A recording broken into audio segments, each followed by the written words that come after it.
So, who dragged you in here? Plus one of a plus one? I'm the reason you're here, Mr. Harlow. Excuse me? TerraGrid, 6.8 billion. I signed the other side this morning. Gentlemen, please welcome. The chandeliers sparkled like diamonds above the crowd, a sea of tuxedos and glittering gowns. Laughter, champagne, and whispered deals filled the grand ballroom. But when a young black woman in a sleek emerald dress stepped through the doors, the whispers changed. Eyes followed her, some curious, others condescending. The CEO of a major tech empire smirked, his voice dripping with mockery as he questioned whether she was lost. He didn't know her name, her story, or the power she carried quietly in her eyes. In less than an hour, his arrogance would be broadcast across the business world, and the woman he mocked would own the deal he had spent years trying to control. Sometimes, karma doesn't wait a lifetime. It shows up before dessert. Watch until the end. Wait a second. Tell us where you're watching from in the comments. And don't forget to subscribe for more powerful stories like this. Amara Johnson wasn't just another guest at that Billionaire Gala. She was the reason it was happening. At 35, she had climbed from a modest neighborhood in Atlanta to become the founder of Equinox Dynamics, a company reshaping the renewable energy landscape. She wasn't born into privilege or legacy money. Her story was built on sleepless nights, scholarships, and a relentless refusal to be defined by the limits others placed on her. This gala was meant to celebrate the largest merger in clean technology history, a $6.8 billion collaboration between global investors and a mystery-owned firm. No one outside the boardroom knew the woman behind that firm was Amara. She chose anonymity deliberately. She wanted to focus on innovation, not on her skin color or gender. As she entered the ballroom that night, she carried herself with quiet grace. But power often makes people uncomfortable, especially when it doesn't look the way they expect. The gala buzzed with energy. Billionaires mingled over crystal glasses, discussing markets and politics with the ease of men who'd never been told no. Amara moved through the crowd, smiling politely, listening more than she spoke. She was used to the stares, too young, too black, too female for their comfort.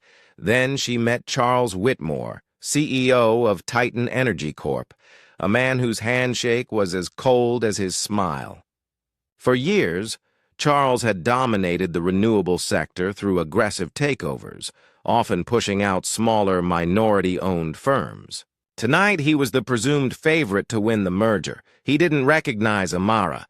He didn't even bother to learn her name. "Beautiful event," he said, swirling his drink. "It's nice to see the staff taking pride in presentation. The catering's top-notch this year." Amara blinked slowly, her lips tightening for a moment before she nodded. She didn't correct him. Not yet. She'd learned long ago that silence can be sharper than confrontation. As the evening progressed, she overheard more. Jokes whispered about diversity tokens, about charity hires, about how the business world was being watered down. Each remark cut deeper. But she kept her composure. When the host called everyone's attention to the official merger announcement, the room shifted. Cameras turned toward the stage. Charles straightened his tie. Sure, he'd be shaking hands with the new partners. But as the screen behind the podium lit up with the logo of Equinox Dynamics, the whispers began again. People exchanged confused glances, and then the name appeared. Founder and CEO, Amara Johnson. The room froze. Charles's smirk faltered, his glass lowering slowly. The staff member he mocked now stood at the center of the world's most anticipated energy deal. The lights focused on Amara as she walked to the podium, calm and radiant under the sudden attention. Applause rippled through the crowd, hesitant at first, then stronger as people realized what was happening. Cameras flashed. "Thank you," she began, her voice steady, commanding. Tonight isn't just about profit. It's about progress. About innovation that belongs to everyone, no matter where they come from or what they look like. Her gaze swept the room and landed briefly on Charles. He shifted uncomfortably, the color draining from his face. Amara continued, unveiling the partnership that would redirect billions toward sustainable energy projects across underrepresented communities worldwide. Every sentence was a reminder that brilliance, resilience, and leadership don't come with a single color. By the time she finished, the same room that had once whispered against her now stood in applause. Charles could only stare, realizing the irony. The deal he had mocked was hers. After that night, headlines erupted across every major outlet. Black female CEO shatters industry barriers with 6.8B energy deal.